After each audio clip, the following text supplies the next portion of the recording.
Assalamualaikum warahmatullahi wabarakatuh. Bertemu lagi dalam pembelajaran selanjutnya bersama Pak Fatur.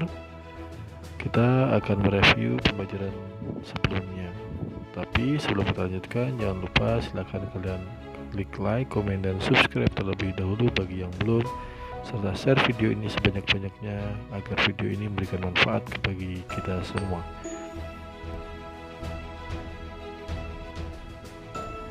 Pada review pembelajaran kali ini, yang pertama adalah kita sudah mempelajari tentang penyajian data dalam daftar, penyajian data dalam bentuk tabel, penyajian data dalam bentuk piktogram, dan selanjutnya adalah penyajian data dalam bentuk diagram batang. Bagi kalian yang belum memperhatikan atau belum melihat tayangan tentang pembelajaran tersebut, silahkan kalian scroll ke atas berkaitan dengan video ini. Silahkan kalian pelajari kembali.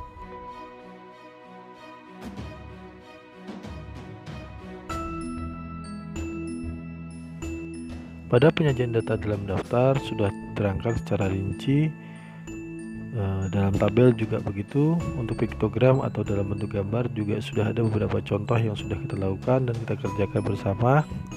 Dan untuk diagram batang baru saja pada pekan ini kita mempelajarinya. Diagram garis. Diagram garis adalah diagram kebanyakan dipakai untuk menyajikan data yang didapat dari waktu ke waktu secara teratur dengan jarak waktu tertentu. Serupa dengan diagram batang, pada diagram garis juga menggunakan sumbu mendatar dan sumbu tegak, yang mana keduanya saling berpotongan secara tegak lurus. Artinya kita masih menggunakan sumbu X dan Z, dan yang juga kita gunakan pada diagram batang.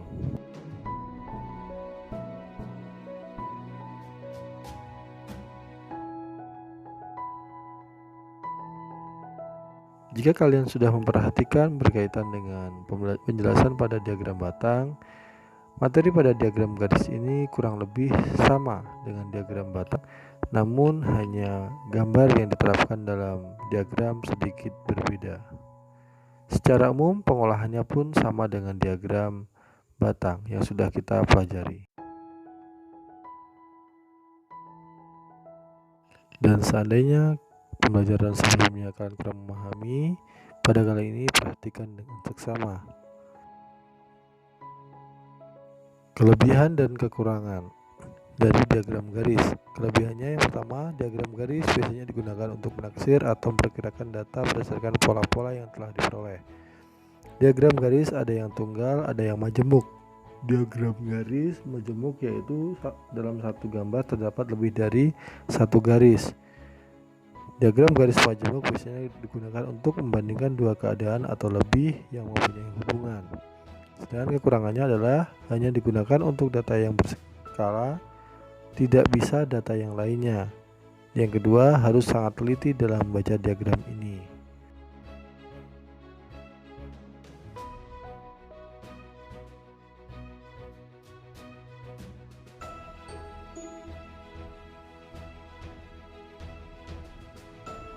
Kita akan memulai yaitu tentang diagram garis.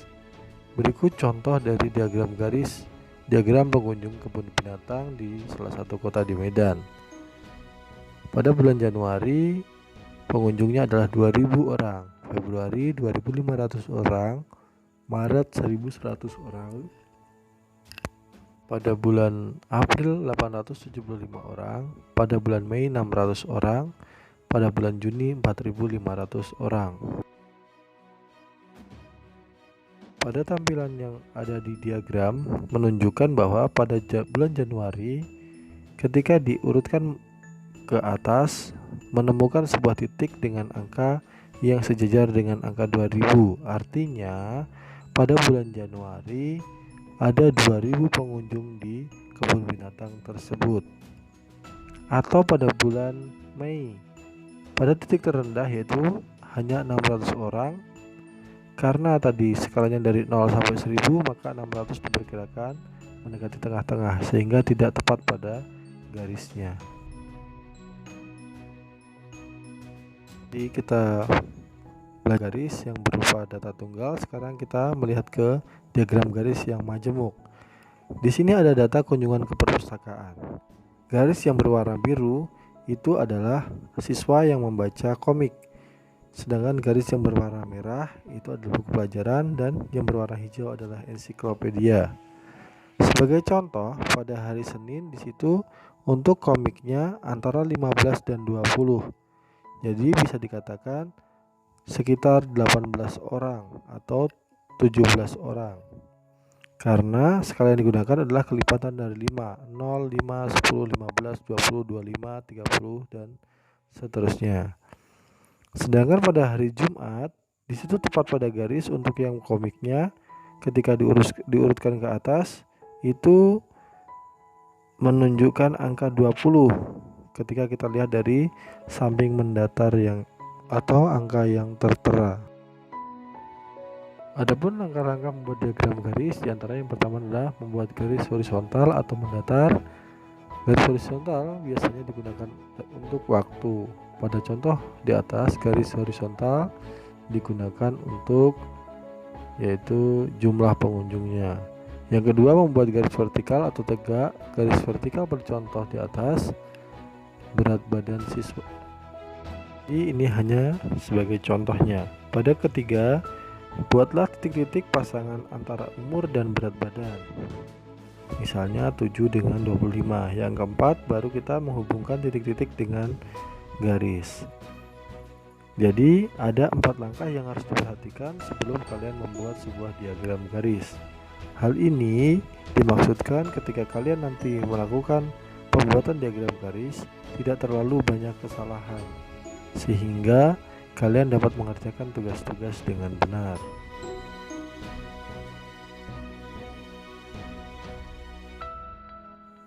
Mari kita membuat garis horizontal dan vertikal terlebih dahulu. Garis yang ke atas dinamakan dengan sumbu vertikal, sedangkan yang mendatar ke bawah dinamakan sumbu horizontal. Sedangkan di samping kanannya yang mengarah ke atas itu bisa ditulis dengan berat badan, atau bisa juga dengan jumlah siswa, atau bisa juga dengan jumlah penjualan dan lain sebagainya. Sedangkan bagian bawah menandakan di situ adalah umur, atau bisa juga diganti dengan hari, atau bisa juga diganti dengan nama-nama barang.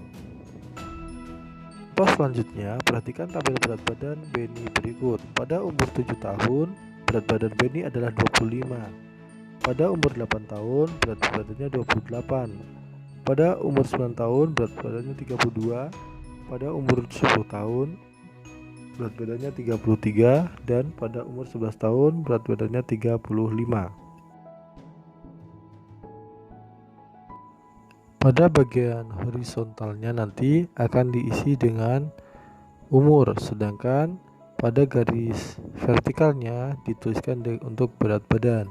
Artinya umur 7 tahun, berat badannya adalah 25. Maka cari angka yang menunjukkan angka 25 atau yang mendekati ketika kalian menggunakan kelipatan 2, 5, 10 dan seterusnya.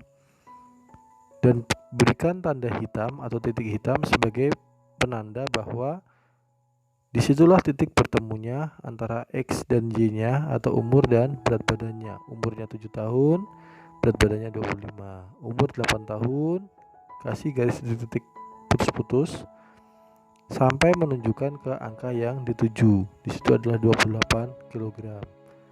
Atau angka 9, umur 9, dia memiliki berat badan 32. Berikan garis putus-putus menuju ke arah 32 dan tepat pada angka 32 yang sejajar dengan atau lurus dengan umur 9 tahun, maka berikan titik hitam sebagai titik pertemuan antara 9 dan 32.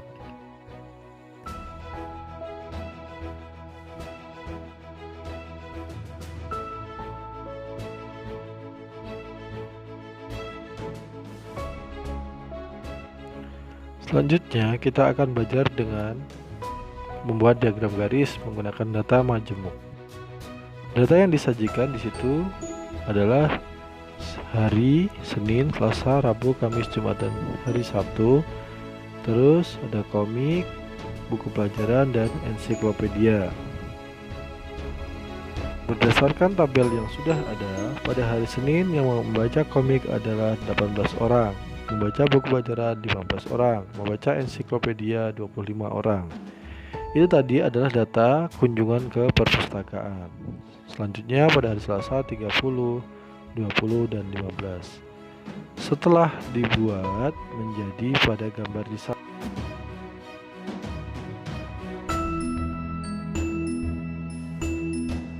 Setelah selesai proses pembelajaran, ada dua kasus yang harus kalian kerjakan. Yang kasus pertama adalah berkaitan dengan data tunggal.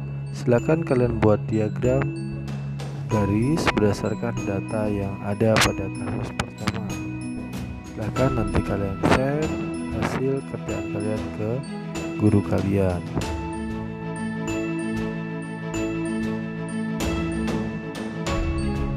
Selanjutnya, untuk kasus kedua, kita akan membuat diagram garis masih sama tapi dengan data yang majemuk. Silahkan kalian nanti kerjakan juga dan kirimkan ke guru kalian bahwa kalian telah mengerjakan dua tugas tersebut.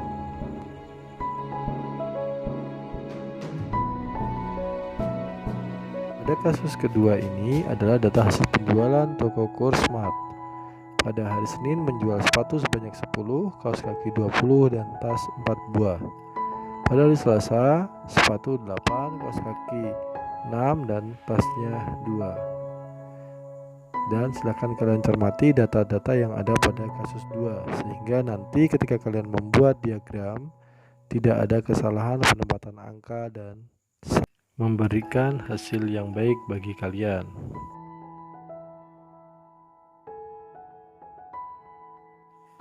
Pembelajaran pada kali ini Bapak cukupkan sampai di sini. Semoga video ini memberikan manfaat bagi kita semua. Dan jangan lupa silakan kalian like, komen, dan subscribe bagi yang belum, serta silakan kalian share sebanyak-banyaknya kepada teman-teman kalian yang memerlukan untuk belajar dari rumah menggunakan video pembelajaran kali ini.